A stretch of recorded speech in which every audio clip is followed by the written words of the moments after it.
Today I'm going to show you guys how to create this look using this Wet n Wild palette called Silent Treatment. I love these palettes because they're so easy to use, they're nice and small, they're really inexpensive. They actually have little descriptions on the shadow to indicate where you should apply them. However, I do think they're a little different, so let me explain. So I'm going to start off with the blending brush, and we are going to take the shade, which is a transition shade. So I often refer to a transition shade as the mid-tone. It's basically creating a transition between your other shadows. That's why I call it a mid-tone, because it's like a middle tone, so it's somewhere in between everything that you're applying. So this is a beautiful sort of mauve-y, almost like a blushy kind of tone. I really like it with this look, and transition shades typically go in the crease area. So the crease area is where the lid creases into the eye shape, but it actually refers to anything above this point, but stopping underneath the brow. And you want it to be nice and soft and blended.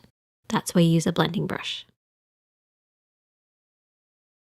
We're then going to take the shade, which is for the eyelid, and we're going to use a smaller brush. And the reason we're using a smaller one is we want to intensify this. So we're going to apply this all over the lid area.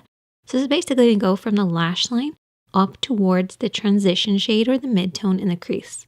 So apply this evenly across the lid, matching up to where the mid-tone starts. Don't go beyond that point. Keep this to the lid, but just get to the very edge where the mid-tone or transition shade starts.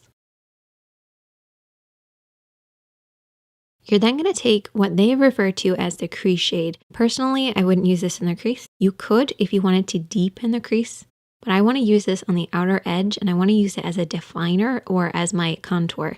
So we're going to apply this on the outer third of the lid. And I'm using a flat brush to give me lots of control.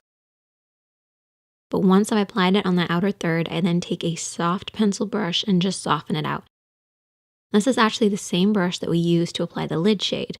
That way you bring everything in together. Then we're going to take that crease shade again, and this time we're going to apply this underneath the eye. So I'm going to use that flat brush again and apply this underneath on the outer third. And with that pencil brush that we used before, we're going to soften this out. Really important to keep everything nice and soft and blended.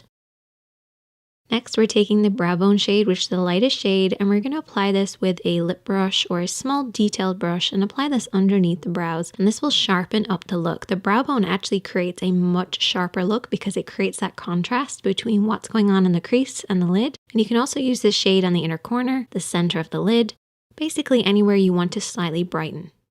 And then all you have to do is apply maybe a little bit of liner, lashes, lots of mascara, and you're good to go.